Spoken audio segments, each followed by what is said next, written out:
अस्सलाम वालेकुम everyone. I hope कि आप लोग बहुत अच्छे होंगे, सेहतमंद होंगे। और ये हमारी यूट्यूब चैनल की सबसे पहली वीडियो है होने वाली है 9 क्लास के लिए। बाकी इसके अलावा जो क्लासेस हैं वो उनकी तो ऑब्वियसली उनके प्लेलिस्ट के अंदर आप लोगों को मिल जाएंगी। तो आज हम लोग जो है सबसे पहले चैप्टर नंबर 1 मैथमेटिक्स का इंट्रोडक्शन लेने जा रहे हैं। अच्छा, बेसिकली होता क्या है कि हम एक्सरसाइज की तरफ तो मूव कर जाते हैं स्कूल्स में और डिफरेंट कोचिंग सेंटर्स में, लेकिन हम लोग इंट्रो को मिस कर जाते हैं। मतलब इंट्रो से मुराद ये, हमें ये नहीं पता होता कि बेसिक मैथमेटिक्स के जो डेफिनेशन हैं या उनका लुबे लुबाब क्या हो सकता है, उनका जो कंक्लूजन है वो क्या है, जो कि इम्पैक्ट लेके आता है पूरे चैप्टर के अंदर। ठीक है, तो हमें बेसिक्स पता होनी चाहिए। अच्छा, हमारा टीचर क्या होता है, बेसिकली हमसे एक्सपेक्ट कर रहा होता है कि हम पिछली क्लास में वो बेसिक्स याद करके आए हैं या हमें प्रैक्टिस हुई भी हमें पता है। बट ऐसा होता नहीं है, आप भी जानते हो, मैं भी जानता हूँ कि भाई किसी को कोई याद नहीं होता। तो आगे बढ़ने से पहले मैं चाहूँगा कि आप लोग थोड़ा सा इस वीडियो को देख लो गौर से और इन बेसिक्स को समझने की थोड़ी कोशिश करो। शायद इनमें से कुछ आपको पता हो पहले से, शायद इसमें आपको कुछ समझ आते हो, कुछ ना समझ आते हो, या कुछ पता ही ना हो। तो जो भी है प्लीज़ इसको एक दफ़ा ज़रूर देखना इस वीडियो को। इस चैप्टर के आगे बढ़ने से, जब हम आगे की वीडियोज़ डालेंगे एक्सरसाइज को सॉल्व करें, तो सोल्यूशन की तरफ भागने से बेहतर है थोड़ा सा इस इंट्रोडक्शन हो। So let's begin.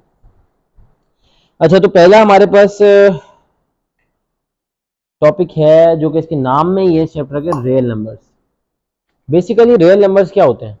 Real numbers तमाम नंबर्स को कह सकते हैं हम। जितने भी नंबर दुनिया में आपको देखने को मिले, चाहे वो इंटीजर हैं, चाहे वो होल नंबर हैं। अब आप बोलोगे यार होल नंबर इंटीजर, कुछ बच्चों को शायद पता भी हो कि होल नंबर इंटीजर क्या होता है, लेकिन कुछ बच्चों को नहीं पता, तो कोई मसले वाली बात नहीं है। आप समझो कि नंबर्स जो है ना, ये बेसिकली मैथमेटिक्स क्या है, नंबर्स का गेम है। इस गेम के अंदर बेसिकली मैथमेटिक्स के जो नंबर्स हैं उनकी कैटेगरीज हैं, डिफरेंट किस्म के लेवल्स हैं, डिफरेंट किस्म की टाइप्स हैं। तो उन तमाम टाइप्स का जो हेड है ना इस वक्त, वो हमारे पास रियल नंबर। ठीक है, तो सेकंड चीज हमारे पास क्या होती है? सेकंड चीज हमारे पास आती है complex numbers. Complex number basically होते क्या? कुछ नहीं होते कॉम्प्लेक्स नंबर बेसिकली, सिवाय इसके कि कोई भी नंबर या क्वेश्चन आपके पास अगर इस फॉर्म में आपको मिल जाए, ए प्लस आयोटा बी। अब आप बोलो यार ये ए प्लस बी, ये क्या सीन है? अच्छा भाई, कोई ऐसा सीन नहीं है। समझो ए की जगह कोई नंबर है, लेट सपोज 5 है, प्लस है आयोटा इज समथिंग आयोटा। उसके अभी हम लोग आगे जाके देखेंगे कि उसमें होता क्या है, उसमें इतना डीप जाने की उसका जरूरत नहीं है। एक चीज मैं यहाँ पर रोक के एक बात क्लियर करना चाहता हूँ। जितनी भी मैं यहाँ डेफिनेशन या कुछ भी चीज एक्सप्लेन करने की कोशिश करूँगा, बेसिकली मैं इस तरह से एक्सप्लेन करने की कोशिश करूंगा जो कि बाय डेफिनेशन शायद आप लोगों को ऐसे अल्फाज ना मिले, लेकिन इट्स अबाउट एक्सप्लेनेशन। कि मैं चाहूँगा कि ऐसी एक्सप्लेनेशन करूँ कि जो आप लोग की जो लेवल ऑफ अंडरस्टैंडिंग है बेटा, वो मैच कर जाए और आप लोगों को मैं समझाने में कामयाब हो जाऊँ, तो मैं समझूंगा कि मैंने बहुत सही समझा दिया। लेकिन ये आप डिसाइड करोगे कि आपको समझ आता है क्या। लेकिन मैं इसलिए बोल रहा हूँ कि कुछ बच्चों को शायद होता है भाई हम जाके जरा डेफिनेशन सर ने बताइए, जाके जरा गूगल कर लें, ये देख लें, वो देख लें। तो डिफरेंट बुक्स में डिफरेंट डेफिनेशन है सब चीज़ों की, चाहे वो रियल नंबर हो चाहे वो कॉम्प्लेक्स नंबर हो। बट इंशाल्लाह पूरी उम्मीद ये कि इंसान से गलती हो सकती है, स्टिल पूरी उम्मीद ये है कि कोई गलती इंशाल्लाह नहीं होगी और आप लोगों को बेहतर से बेहतर कंटेंट प्रोवाइड किया जाएगा, बेहतर से बेहतर समझाने की कोशिश करें। तो वापस आ जाए, मैंने क्या बोला कि ए प्लस आयोटा बी की फॉर्म में कोई भी अगर एक सवाल दिया हुआ है, कोई भी नंबर मौजूद है, तो वो हमारे पास कॉम्प्लेक्स नंबर होता है। इस बात का मतलब ये है, ए की जगह पे कोई नंबर एज्यूम कर सकते हैं आप। आयोटा इज समथिंग जो उसके साथ कांस्टेंट होता है। आपने इसको अभी कुछ नहीं करना, सिर्फ इग्नोर रखना है, जहन में याद रखना है बस इस बात को कि आयोटा कुछ होता है। लेकिन इस बात को इग्नोर रखना है कि आयोटा क्या होता है, वो आगे जाकर हम सीखेंगे इंशाल्लाह। बी क्या है, ये भी एक नंबर एज्यूम कर लेंगे। ठीक है, जैसे कि हमने 2 कर लिया, तो इस बात का मतलब ये कि 5 प्लस, याद रखना ये दोनों मल्टीप्लाई में लिखे हुए हैं। आयोटा 2 लिखूं, 2 आयोटा लिखूं, बात एक ही है। क्यों एक ही है? क्योंकि भाई कोई दो चीज़ें अगर मल्टीप्लाई में लिखी होती है, जैसे 2 × 5। अच्छा, आप बोलोगे भाई मल्टीप्लाई का साइन तो यहाँ पे है ही नहीं, तो कोई बात नहीं। अगर अगर 2.5 इस तरह से दिया हुआ तब भी यही होता है। अब आप ये मत बोल देना भाई कि 2 और 5, 2 और 5 तो 25 हो जाएगा भाई, इसकी बात नहीं हो रही यहाँ पे। अच्छा, 2 × 5 होता है आपके पास 10। इसी तरह 5 × 2 करूँ तब भी 10 होता है। तो बेसिकली बात कहने की इतनी सी है कि अगर मैं 2 आयोटा करूँ या आयोटा 2 करूँ, बात एक ही है। तो इस फॉर्मेट में, इस शक्ल में अगर आपको कोई सवाल मिलता है तो ये कहलाएगा कॉम्प्लेक्स नंबर। ठीक है गाइस, एक छोटी सी बात मैं इसमें और इंक्लूड कर देता हूँ। बाकी हम कभी कॉम्प्लेक्स नंबर अगर हमारे पास आते हैं, जो कि आएंगे इंशाल्लाह, तो हम उसको और डीपली एक्सप्लेन कर देंगे। इस कॉम्प्लेक्स नंबर में ना आपने नोटिस किया होगा कि ये प्लस लगा हुआ है बीच में, तो उसके आसपास दो पार्ट्स हैं, एक ये 5 वाला पार्ट है और एक ये 2 आयोटा वाला। या मैं इस ऐसे कह लूँ तो भी गलत नहीं होगा, ए वाला पार्ट है और एक आयोटा बी वाला पार्ट है। ये दो पार्ट्स क्या है? ये जो ये वाला पार्ट है ना, ये कहलाता है रियल पार्ट, और ये जो ये वाला पार्ट है ना आयोटा वाला, ये कहलाता है इमेजिनरी पार्ट। ठीक है, इसमें अब डीप नहीं जाना आप लोगों ने कि रियल पार्ट क्या है सर, इमेजिनरी पार्ट क्या है, डजेंट मैटर। अभी सिर्फ याद रखना है इस बात को कि कॉम्प्लेक्स नंबर कैसा होता है, ऐसा होता है। इसमें ए का मतलब क्या है, कोई भी नंबर हो सकता है, बी का मतलब क्या है, सवाल में कोई भी नंबर हो सकता है, आयोटा की जगह आयोटा ही आएगा हमेशा। जो आयोटा वाला पार्ट होगा वो इमेजिनरी पार्ट कहलाएगा, जो बिना आयोटा के पार्ट होगा वो रियल पार्ट कहलाएगा। एक बहुत बेसिक सी अंडरस्टैंडिंग मैं आपकी यहाँ पे क्लियर कर दूं, शायद बच्चे बोले कि बहुत ही बच्चों वाली बात है, लेकिन फिर भी मैं चाहूंगा कि क्लियर कर दूं। अगर आपके पास लिखा हुआ है 2 प्लस 5 आयोटा या प्लस 6 वाई, इसमें कितनी टर्म्स आप लोगों को लग रही हैं? इसमें इस वक्त मौजूद है 3 टर्म्स। कैसे डिसाइड किया? इसको डिफ्रेंशिएट करने के लिए हमने बीच में इसके ऑपरेशन यूज किया हुआ है, जैसे जो कि एडिशन का ऑपरेशन है, ये ऑपरेटर्स यूज किए हुए हैं जो कि प्लस का ऑपरेटर है, और ये इस बात को आइडेंटिफाई कर रहा है कि ये एक टर्म है, ये दूसरी टर्म है, ये तीसरी टर्म है। ठीक है, तो यहाँ पे ध्यान में रखना कि इस कॉम्प्लेक्स नंबर जो होता है बेसिकली ये 2 टर्म से मिलकर बनता है, और ये 2 टर्म्स कौन कौन सी होती है, एक रियल पार्ट और एक इमेजिनरी पार्ट। तो बच्चों अब हम करने जा रहे हैं properties of real numbers with respect to addition. अच्छा, रियल नंबर्स की जो प्रॉपर्टीज होती है उसमें हमारे पास सबसे पहली प्रॉपर्टी आ जाए क्लोजर प्रॉपर्टी। अब ये क्लोजर प्रॉपर्टी क्या होती है? क्लोजर प्रॉपर्टी कहती है कि अगर आपके पास 2 नंबर्स हैं जैसे कि a प्लस बी, ठीक है, और दोनों सम हो रहे हैं, दोनों क्या हो रहे हैं, सम हो रहे हैं, क्या हो रहे हैं, सम हो रहे हैं अगर, तो दोनों, तो इस सिनेरियो में जो उसका आंसर है वो बिलोंग करता है रियल नंबर को। आप मेरी बात बहुत आराम से सुनना, जो भी इसका आंसर होगा ना वो बिलोंग करेगा रियल नंबर को। अब आप बोलोगे ये क्या लिख दिया भाई? बेसिकली ये रियल नंबर का सिंबल है, इसका सिंबल है रियल, सॉरी, रियल नंबर। अच्छा, ये सिंबल होता है बिलोंग्स टू या मेंबर ऑफ, बिलोंग्स टू या मेंबर ऑफ। अच्छा, ऐसे घबराना नहीं है कि भाई ये कौन सी बातें हो रही हैं तो हमें समझ नहीं आ रही। ये एक आपने बहुत सी बुक में देखा होगा ये, लेकिन आप लोगों को समझ नहीं आता होगा ये हुआ क्या है इसके आगे। ये एक समझो इंग्लिश में वो अपनी नॉलेज के लिए बता रहे होते हैं बेसिकली कि ये रियल नंबर है, ये इसका पार्ट है। लेकिन यहाँ इस सिनेरियो में क्योंकि हम क्या पढ़ रहे हैं, क्लोजर प्रॉपर्टी। क्लोजर प्रॉपर्टी का मतलब ये है कि भाई रियल नंबर मैंने आपको बताया था अभी क्या होते हैं। तो अब रियल नंबर की जो एडिशन की क्लोजर प्रॉपर्टी वो ये कहती है कि कोई भी 2 नंबर उठा लो जो कि रियल नंबर हो, डेफिनेटली सारे नंबर रियल नंबर में आ रहे होते हैं हमारे पास। तो जैसे ए में कोई भी नंबर हो सकता है 5 प्लस इसको किसी भी दूसरे नंबर में जो कि जो हमने बी लिया, बी की जगह आप कोई भी 2 ले सकते हैं, कोई भी नंबर ले सकते हैं, कुछ भी नंबर हो सकता है यहाँ पे। ठीक है, तो जो भी इसका आंसर आएगा, जैसे यहाँ पे क्या आंसर है 5 + 2 क्या आता है 7। अब मैं तो ऑलरेडी बता चुका हूँ कि जो नंबर्स होते हैं वो हमारे पास रियल नंबर होते हैं, ये इनका हेड है। इसके बाद सारी कैटेगरी शुरू होती है, होल नंबर, इंटीजर, सब कुछ जो कि हम पढ़ेंगे फ्यूचर में। तो ये बात सच बोल रहे हैं ना, इसका मतलब ये जो बात इन्होंने बोली है इसका मतलब क्या है, ये सच बोल रहे हैं, तो यही क्लोजर प्रॉपर्टी है।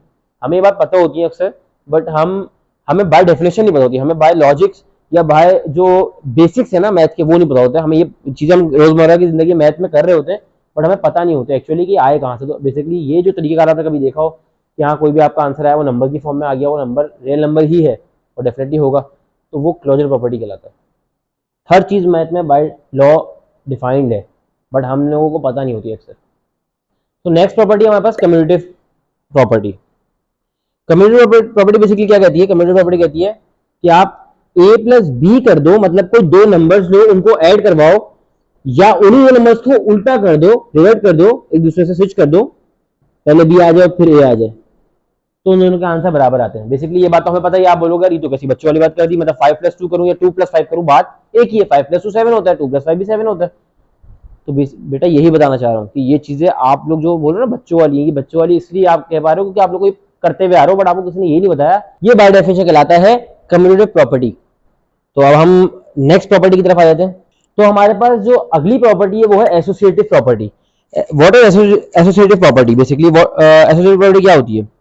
वो हमारे पास कहता है कि अगर कोई वैल्यू है ए, उसमें आप प्लस कर रहे हो और उसके बाद आपके पास एक ब्रैकेट है बी, उसके अंदर 2 वैल्यूज है बी प्लस सी, ठीक है, वो बराबर होता है हमेशा कोई ब्रैकेट है जिसमें आपके पास वैल्यूज हैं A plus B bracket close plus सी।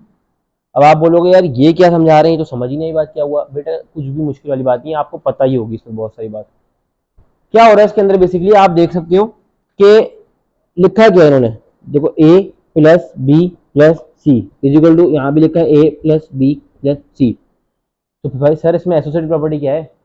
बेटा एसोसिएटिव प्रॉपर्टी यही है कि अगर ब्रैकेट आपके पास अगली दो वैल्यूज पे हो या वो ब्रैकेट आपके पास पहली वाली दो वैल्यूज पे हो, आंसर आपका हमेशा सेम ही आएगा, चाहे आप कुछ भी कर लो। और ये वैल्यूज क्या है सर, ये ए क्या है, बी क्या है, सी क्या है, इनको प्लस कैसे कर सकते हैं? बेटा तो मैं आपको पहले बता तो चुका हूँ, ए बी सी कोई भी वैल्यू ऐसा वेरिएबल आ जाए, आप समझो कि ये एक नंबर है। समझो ये लिखा हुआ है 5 प्लस ब्रैकेट 2 प्लस 3। अब मैंने यही वैल्यू उठा के लिखी है 5 प्लस 2 प्लस 3, लेकिन अब ब्रैकेट मैंने शुरू के दो पे लगा दिया। तो पहले आप ब्रैकेट सॉल्व करते हो तो ये 5 ऐसे उतर जाएगा, प्लस आ जाएगा, 2 प्लस 3 क्या होता है 5, 5 प्लस क्या होता है 10 इज इक्वल टू, यहाँ भी आ गया यहाँ भी आ गया। अच्छा उसके बाद कहते हैं 5, पहले ब्रैकेट सॉल्व करोगे क्या आएगा, 5 प्लस 2 7 प्लस 3 बचा, अब आपका 7 प्लस 3 क्या होता है 10।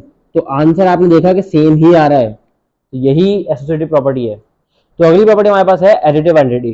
अब एडिटिव आइडेंटिटी क्या होती है बेसिकली, कभी आप लोगों को ये आइडिया तो होगा ही कि अगर कोई नंबर है, कोई भी नंबर है, उसको अगर आप जीरो में प्लस करते हो तो उसका आंसर किसके बराबर होता है? उसका आंसर किसके बराबर होता है? उसका आंसर उस नंबर के बराबर होता है। ये कोई नंबर है, इसमें क्या हो सकता है 5 हो सकता है, प्लस किया 0, तो इसका आंसर क्या होता है? इसका आंसर 5 ही होता है ना भाई, ये तो पता ही होगा। या ये भी ब्लंडर मार देते हो, कोई भी नंबर को अगर आप जीरो में प्लस करते हो तो वो जो नंबर आपने प्लस किया जीरो में वही आपका आंसर होता है। यही लिखा हुआ है यहाँ पे। इसको मैं उल्टा करके भी बोल दूं, अगर क्या मतलब इस बात का, मैं बोलूं कि अगर कोई जीरो में कोई नंबर प्लस कर दूं तो उसका आंसर भी क्या होगा, ए होगा, मतलब वो नंबर होगा। मतलब वही है ना बात का भाई, कि अगर कोई जीरो में मैं अगर लेट सपोज वो नंबर ए की जगह 5 रख दूं, 5 6 7 कुछ भी नंबर ले सकता हूं मैं, तो भाई उसका आंसर क्या होगा, उसका आंसर यही तो होगा। बात समझ आ रही है? नेक्स्ट प्रॉपर्टी हमारे पास है एडिटिव इनवर्स। तो एडिटिव इनवर्स क्या होता है? एडिटिव इनवर्स कहते हैं कि कोई आपने नंबर लिया, उसको प्लस किया, उसको प्लस उसी नंबर में कर दिया जो नंबर आपने लिया, लेकिन with with by changing the sign of it, उसका साइन चेंज करना जरूरी है। जैसे कि आपने माइनस ए कर दिया, इसका आंसर क्या आएगा बताओ जल्दी से, मुझे पता है तुम लोगों को पता है, प्लस माइनस माइनस। तो यकीनन जब ये कटिएंगे आपस में, ए का मतलब क्या है, मैंने बोला कोई नंबर है ना भाई, कोई नंबर है, ये ए को समझो ए नहीं है, कोई नंबर है सिर्फ, ये सपोजिशन में काम हो रहा है ताकि आप आगे जाकर किसी के लिए भी आप यूज कर सको, किसी नंबर के लिए। तो जब ए से ए कट जाएगा तो क्या बचेगा, जीरो। तो यही ये प्रॉपर्टी बोलती है, क्या बोलती है, ये बोलती है कि आप ए को ऐड कर दो उसी के ही इनवर्स में,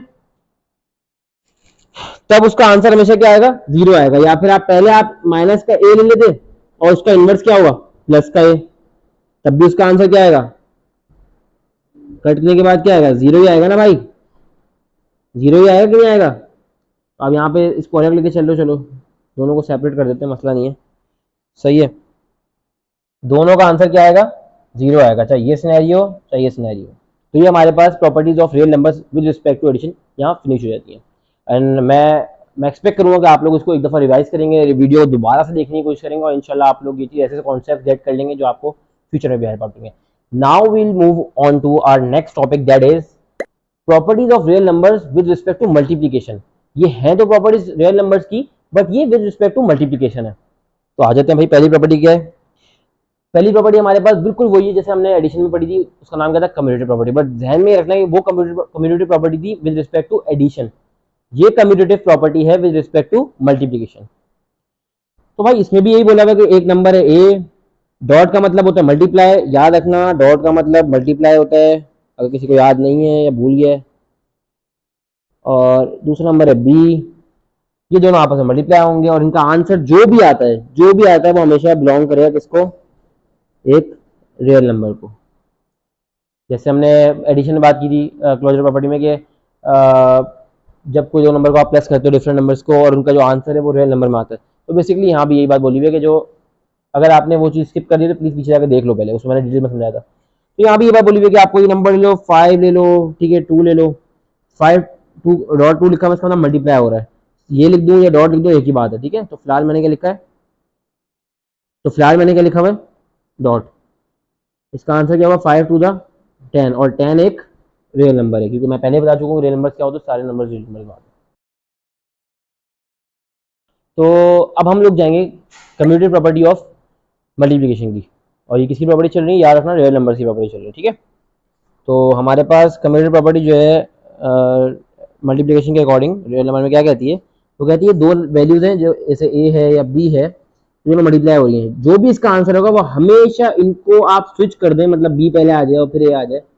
इस बात का मतलब यही है, इस बात का मतलब यही है, जैसे आप कह सकते हैं कि 5 मल्टीप्लाई बाई 2 हो जाए या 2 मल्टीप्लाई बाई 5 हो जाए, दोनों के आंसर्स क्या होते हैं, हाँ भाई 10 इक्वल 10 होता है, इसका भी आंसर ये होता है, इसका भी आंसर होता है। So basically commutative property of real numbers with respect to multiplication यही होती है कि जब आप कोई दो नंबर्स को आपस में मल्टीप्लाई करते हैं और उनको स्विच करते हैं तब भी मल्टीप्लाई करते हैं और आंसर दोनों में सेम आ रहा होता है।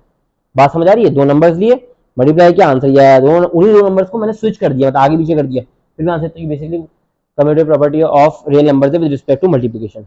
तो नेक्स्ट प्रॉपर्टी है associative property of real numbers with respect to multiplication. तो बेटा आप लोगों ने एडिशन वाली तो पढ़ी थी, तो ये भी समझ लो यार, इतनी कोई मुश्किल चीज तो है नहीं, वही चीज है, बस इसमें फर्क है, तीनों ए बी सी आप साथ लिखे हुए तीनों मल्टीप्लाई हो रहे हैं, लेकिन फर्क कितना सा है, सिर्फ फर्क इतना सा है कि आपके पास पहले जो ब्रैकेट है वो इन दो पे लगा हुआ है, इज इक्वल टू फिर आप जो ए बी सी दोबारा आपने लिखा और जो दूसरे ब्रैकेट है वो इन दो पे लगा हुआ है, ठीक है।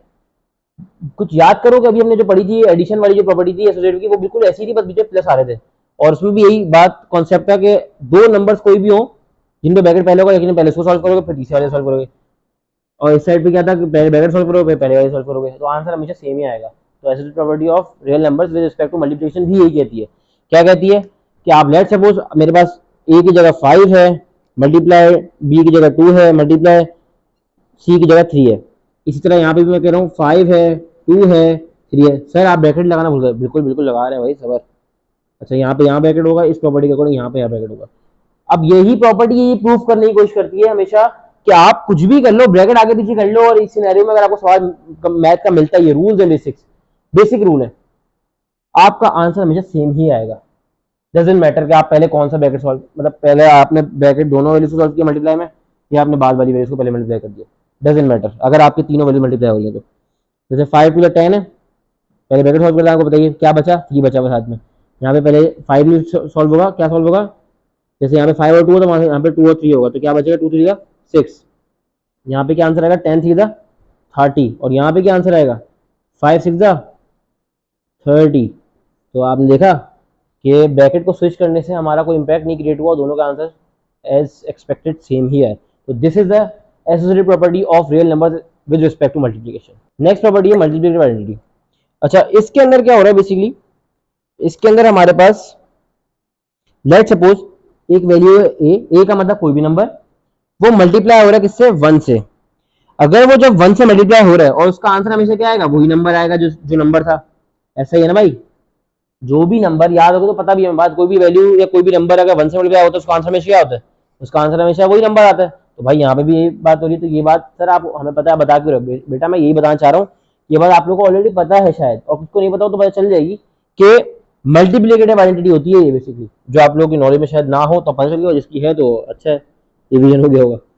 अच्छा या तो ये बोल लें या इसका थोड़ा उल्टा कर लें, मतलब कि 1 मल्टीप्लाई बाय ए बोल लें। अब बोलो यार सर क्या बच्चों वाली, तो बेटा मैं क्या करूँ, ये प्रॉपर्टी ही बच्चों वाली है, तो आपको बताना जरूरी था कि आपको दिमाग में ये चीज़ बैठे, ताकि आप लोगों की जो बेस कमजोर है ना वो कवर हो सके, और हम लोग आगे जब एक्सरसाइज करेंगे तो आप लोगों को इश्यूज ना आए, क्योंकि ये चीज़ आपको पता होनी चाहिए, आपके चैप्टर के अंदर है।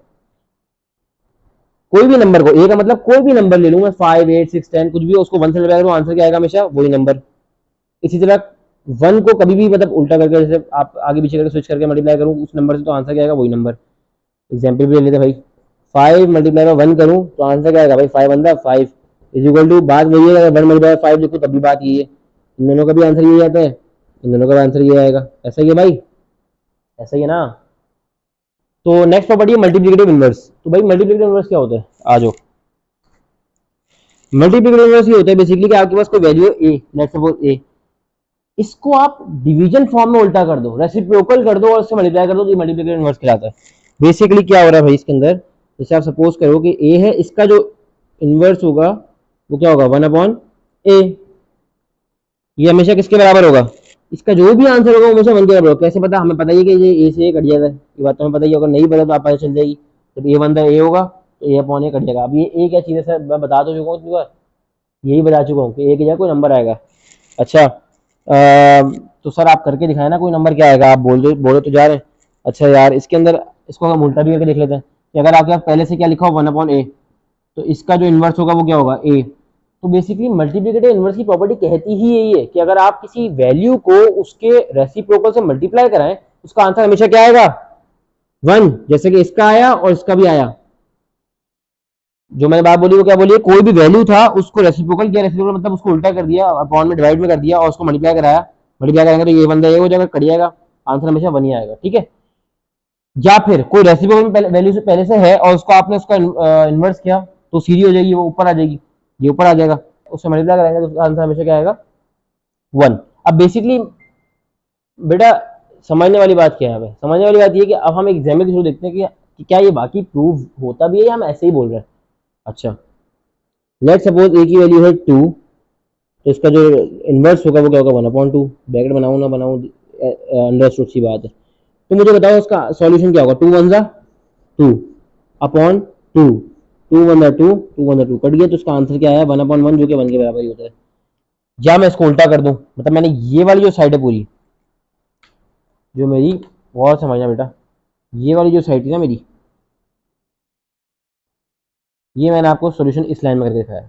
अब मैं क्या करूंगा, अब मैं इसी वन का जो आंसर आएगा उल्टा करके वो मैं आपको नेक्स्ट लाइन में दिखाने जा रहा हूँ। बात समझना, ठीक है। अगर समझ नहीं आ रहा है, खिचड़ी बन गई, तो आप दोबारा से पीछे देखना, आपको समझ में आ जाएगा। ठीक है। अब इसको उल्टा करने का मकसद है, पहले क्या लिखूंगा, 1/2 अगर मेरे पास होता है, इसका इन्वर्स करता मैं, इन्वर्स क्या होगा, 2। जब मल्टीप्लाई करूंगा तो क्या बनेगा, 2 2 1 2 1 2, डिवाइड बाय, नीचे 2 था पहले से, वो आ गया, 2 1 2, 2 1 2 कट गया, 1 आंसर आ गया, दैट्स इट। तो ये हमारे पास प्रॉपर्टीज कंप्लीट हो गई रियल नंबर्स की विद रिस्पेक्ट टू मल्टीप्लिकेशन। तो नेक्स्ट प्रॉपर्टी है हमारे पास distributive property of multiplication over addition. अच्छा इसके अंदर जो हमारी पहली प्रॉपर्टी आती है वो है हमारे पास रिफ्लेक्सिव प्रॉपर्टी। रिफ्लेक्सिव प्रॉपर्टी का काम क्या होता है, बेसिकली ये कहती है कि अगर आपके पास कोई एक वैल्यू है ए का मतलब कोई इसके अंदर, ये वेरिएबल है बेसिकली ए, इसके अंदर कोई ना कोई वैल्यू हो सकती है, 1 2 3 4, कुछ भी वैल्यू हो सकती है, और वो बिलोंग करता है किसको, वो बिलोंग करता है किसी रियल नंबर को। रियल नंबर मैंने बताया था आप लोगों को कि सारे नंबर्स को हम रियल नंबर में कंसिडर कर रहे होते हैं। तो अगर वो ए बिलोंग करेगा रियल नंबर को, तो इसका मतलब हम कह सकते हैं कि ए की जो वैल्यू होगी वो अपने खुद के बराबर है। It basically just basic property, इसमें कोई ऐसा रॉकेट साइंस नहीं है, ये एक बेसिक सी चीज़ है जो कि हमें ऑलरेडी पता ही होती है कि कोई भी चीज़ अपने आप के तो बराबर होती ही है। तो इन्होंने उसको उसका नाम रखा हुआ है reflexive property, that's it. Sorry. अच्छा सेकंड जो हमारे पास प्रॉपर्टी है वो है सिमेट्रिक प्रॉपर्टी। सिमेट्रिक प्रॉपर्टी थोड़ी इंटरेस्टिंग होती है। उसमें बेसिकली क्या होता है कि हमारे पास लेट सपोज दो वेरिएबल्स हैं ए और बी, इनके अंदर कोई ना कोई दो वैल्यूज होंगी डेफिनेटली। हम ये मेक श्योर करना है कि भाई ये जो दोनों वैल्यूज हैं ये रियल नंबर को बिलोंग करती हैं, मतलब रियल नंबर के सेट में से आती हैं। और अगर ऐसा हो हमारे पास कि जो ए की वैल्यू है और जो बी की वैल्यू है, लेट सपोज ए के अंदर 5 है, बी के अंदर भी 5 है, तो हम कह सकते हैं ना कि ए इज इक्वल टू बी है, और हम ये भी कह सकते हैं कि बी इज इक्वल टू ए है। तो दैट्स द सिमेट्रिक प्रॉपर्टी। तो अब तीसरी प्रॉपर्टी हमारे पास है ट्रांजिटिव प्रॉपर्टी। ट्रांजिटिव प्रॉपर्टी के अंदर क्या होता है, बेसिकली लेट सपोज हमारे पास तीन वेरिएबल्स हैं ए बी एंड सी। अब तीन वेरिएबल्स का मतलब क्या है बेटा, तीन वेरिएबल्स का मतलब ये है कि इसमें तीन वैल्यूज होंगी, डिफरेंट डिफरेंट, डिफरेंट भी हो सकती हैं और सिमिलर भी हो सकती हैं ऑब्वियसली। अच्छा तीन वैल्यूज हमारे पास ए बी एंड सी की, लेट सपोज ए के अंदर भी 5 पड़ा हुआ है, बी के अंदर भी 5 पड़ा हुआ है और सी के अंदर भी 5 पड़ा हुआ है। अच्छा अगर कभी ऐसा हो जाता है, जैसे मैं कहता हूँ कि भाई ए जो है वो बराबर है बी के, ठीक है, और जो बी है वो सी के बराबर है, तो automatically transitive, according to transitive property हम ये बात बोल सकते हैं कि डेफिनेटली ए और सी भी बराबर ही होंगे। नहीं समझे, दोबारा समझो। देखो बेसिकली अगर आपके पास ए की वैल्यू है 5, बी की वैल्यू भी 5 है और सी की वैल्यू भी 5 है। अब हमें नहीं पता कि इसके अंदर 5 पड़ा हुआ है, लेकिन हमें हमें गेस करना है अकॉर्डिंग टू ट्रांजिटिव प्रॉपर्टी कि वाकई ही ये बराबर है आपस में या नहीं है। तो हम कैसे प्रूफ कर सकते हैं इस बात को, इस बात को हम इस तरह प्रूफ कर सकते हैं, अगर हम बोलते हैं कि भाई हाँ ए और बी बराबर है, डेफिनेटली बराबर है, ठीक है। मैं बोलता हूँ बी और सी भी बराबर है, ठीक है। अब मैं तीसरी वाली बात बोलूंगा नहीं, लेकिन वो आप ऑटोमेटिकली समझ जाओगे। That's transitive property basically. क्या मतलब, हमने बोला ये दोनों बराबर हैं ए और बी, और हमने बोला बी जो है वो सी के बराबर, तो ऑटोमेटिकली ए एंड सी भी बराबर हो गए कि नहीं हो गए? हो गए ना। तो इसका मतलब हम कह सकते हैं कि ए और सी भी बराबर हैं, और ये this is due to transitive property, ठीक है। तो that's the transitive property for you. तो हमारी फोर्थ प्रॉपर्टी है additive property. Basically additive property क्या होती है, आप सपोज करो आपके पास तीन वेरिएबल्स हैं वैसे ही, और तीनों वेरिएबल्स रियल नंबर से बिलोंग करते हैं, और तीनों के अंदर कोई ना कोई वैल्यू मौजूद होगी। अच्छा, अब कंडीशन क्या बनती है कि अगर हम कहते हैं कि ए इक्वल टू बी है, इसका मतलब क्या है कि ए के अंदर भी जो वैल्यू है, लेट सपोज मैं सपोज कर रहा हूँ कि ए की वैल्यू मेरी 4 है, डेफिनेटली बी की वैल्यू भी 4 ही होगी, क्योंकि मैं बोल रहा हूँ दोनों की वैल्यू सेम है। तो अगर इसके अंदर 4 है वो बराबर है 4 के, सही है, ये बात हम इसको तो एडमिट करते हैं ना। अच्छा, तो प्रॉपर्टी क्या बोलती है, प्रॉपर्टी ये कहती है कि भाई अगर ए और बी बराबर हो आपके पास, तो इसका मतलब कि ए प्लस सी का जो आंसर आएगा वो बी प्लस सी के बराबर होगा। कैसे? ऐसे कि लेट सपोज अब सी की वैल्यू क्या है, सी की वैल्यू हम ले लेते हैं 2। अब आप पुट करके देख लो और डेफिनेटली आपका आंसर बराबर आएगा। ए की वैल्यू क्या दी, ए की वैल्यू क्या दी, ए की वैल्यू थी 4, पुट कर दी, प्लस सी की वैल्यू क्या दी 2 इज इक्वल टू बी की वैल्यू क्या दी 4, प्लस सी की वैल्यू क्या दी 2, 4 plus 2 6 is equal to 6, and that is additive property. तो नेक्स्ट प्रॉपर्टी हमारे पास है मल्टीप्लिकेटिव प्रॉपर्टी। मल्टीप्लिकेटिव प्रॉपर्टी क्या कहती है, वो यही कहती है कि भाई जैसे आपने एडिटिव प्रॉपर्टी में समझा कि आपके पास तीन वेरिएबल्स मौजूद हैं ए बी एंड सी, और उसके अंदर कोई ना कोई वैल्यू तो होगी जो कि बिलोंग करती होगी रियल नंबर को, यहाँ तक तो सिमिलर बात है। लेकिन इस केस में मल्टीप्लिकेशन की बात हो रही है, इसलिए इसको मल्टीप्लिकेटिव प्रॉपर्टी का नाम दिया गया। जैसे कि हम सपोज कर लेते हैं कि भाई दोबारा से कि ए जो है वो बी के बराबर होगा। अब ए की वैल्यू मैंने क्या सपोज कर ली, लेट सपोज मैंने वही 4 सपोज कर ली, बी की वैल्यू मैंने 4 सपोज कर ली, और सी की वैल्यू में लेट सपोज मैं 2 ही सपोज कर ली। तो आप कोई भी वैल्यू ले सकते हो, बस ये कंडीशन रखना कि अगर आप मल्टीप्लिकेटिव प्रॉपर्टी को चेक करना चाह रहे हो या प्रूव करना चाह रहे हो, तो आपकी ए और बी की वैल्यू सेम होनी चाहिए। अब प्रॉपर्टी क्या बोलती है, प्रॉपर्टी बोलती है कि इसमें जो ए सी का जो आंसर है वो बराबर होगा हमेशा बी सी के। अब यहाँ पे कुछ नहीं है, तो इसका मतलब ये आपस में क्या हो रहा है, मल्टीप्लाई हो रहा है, ये आपस में क्या मल्टीप्लाई हो रहा है। ये बात तो समझ में आ रही होगी आप लोग। अब ए की वैल्यू क्या थी मेरे पास, पुट करके देख लेते हैं, 4 है, ब्रैकेट में रख दिया मैंने ताकि मल्टीप्लाई का साइन शो हो जाए। सी की वैल्यू क्या है यहाँ पे 2 है, ठीक है, इज इक्वल टू लगा दिया। एक बी की वैल्यू क्या थी 4 थी, पुट कर दिया। सी की वैल्यू 2 थी। अगर थोड़ा तेज लग रहा है आपको समझ नहीं आया तो प्लीज वीडियो को पॉज करके या थोड़ा पीछे करके जरूर देखना, आपको समझ आ जाएगा, बहुत ईजी चीज़ है। 4 टू ज़ा 8, 4 टू ज़ा 8, and that is multiplicative property. अच्छा, लास्ट दो प्रॉपर्टीज हमारे पास अब इस वक्त रह गई हैं, वो है एक है कैंसिलेशन प्रॉपर्टी फॉर एडिशन और दूसरी है cancellation property for multiplication. Cancellation property for addition जो है ना, बेसिकली वो एडिटिव प्रॉपर्टी का इन्वर्ट है, उसका उल्टा है। इसी तरह जो कैंसिलेशन प्रॉपर्टी फॉर मल्टीप्लिकेशन है वो मल्टीप्लिकेटिव प्रॉपर्टी का इन्वर्ट है। अगर आप नहीं पता कि मल्टीप्लिकेटिव प्रॉपर्टी क्या है या एडिटिव प्रॉपर्टी क्या है, तो आपने यकीन पीछे जो हम अगर वीडियो आपने देखी हुई तो आपको पता होगा, नहीं पता तो कोई मसले वाली बात नहीं है, आप वीडियो को थोड़ा पीछे करके देख लो, आपको पता चल जाएगा ये चीज़। तो पहले हम लोग कैंसिलेशन प्रॉपर्टी फॉर एडिशन करते हैं, ठीक है। ये प्रॉपर्टी ये कहती है कि अगर आपके पास दो वैल्यूज हैं, लेट्स सपोज ए प्लस सी हो रहा है, वो हमेशा बराबर होगा अगर आपका बी प्लस सी के। तो इसका जो मतलब इन दोनों के जो आंसर आ रहे हैं, इन दोनों चीज़ों के, इसका और इसका जो आंसर आ रहा है वो अगर बराबर है, तो इसका मतलब हम ये कह सकते हैं कि ए और बी की वैल्यू बराबर थी पहले से, क्योंकि इसमें वैल्यू आ रही होगी। लेट सपोज कि ए प्लस सी का आंसर बराबर किस सिनेरियो में आ सकता है। अब हम सपोज कर लेते हैं कि यहाँ पे जो हमारी वैल्यू थी वो थी, वही हमने पहले सपोज कर रहे थे, यहाँ पे हमारी ए की वैल्यू 4 है प्लस सी की वैल्यू 2 है। यहाँ पे मेंशन भी करता हूँ, ए की वैल्यू 4 है, बी की वैल्यू 4 है, सी की वैल्यू 2 है। अब मैं इज इक्वल टू बी की वैल्यू क्या है 4 है, प्लस सी की वैल्यू क्या है 2 है। 4 प्लस 2 क्या होता है 6 होता है, 4 प्लस 2 क्या होता है 6 होता है। ये प्रॉपर्टी ये बोल रही है कि ये इक्वल है, ठीक है, इक्वल है, ठीक है, बिल्कुल सही है। लेकिन इक्वल थे तो उसका रीजन क्या बना, रीजन ये बना कि इसमें ए की और बी की जो वैल्यू थी वो सेम थी। तो ये हो गई कैंसिलेशन प्रॉपर्टी फॉर एडिशन। अब हम नेक्स्ट प्रॉपर्टी हम देख रहे हैं वो है कैंसिलेशन प्रॉपर्टी फॉर मल्टीप्लिकेशन। वो क्या बोलती है, वो ये बोलती है कि अगर आपके पास दो साइड्स ये इस तरह प्रूव हो रही है ए सी इक्वल टू बी सी, तो इसके अंदर डेफिनेटली ए और बी की वैल्यू सेम होंगी, तो ये प्रूव हो रही है, इसलिए ये आती है कैंसिलेशन प्रॉपर्टी फॉर मल्टीप्लिकेशन। और ये इन्वर्ट है किसका, मल्टीप्लिकेटिव प्रॉपर्टी का, याद रखिएगा इस चीज़ को।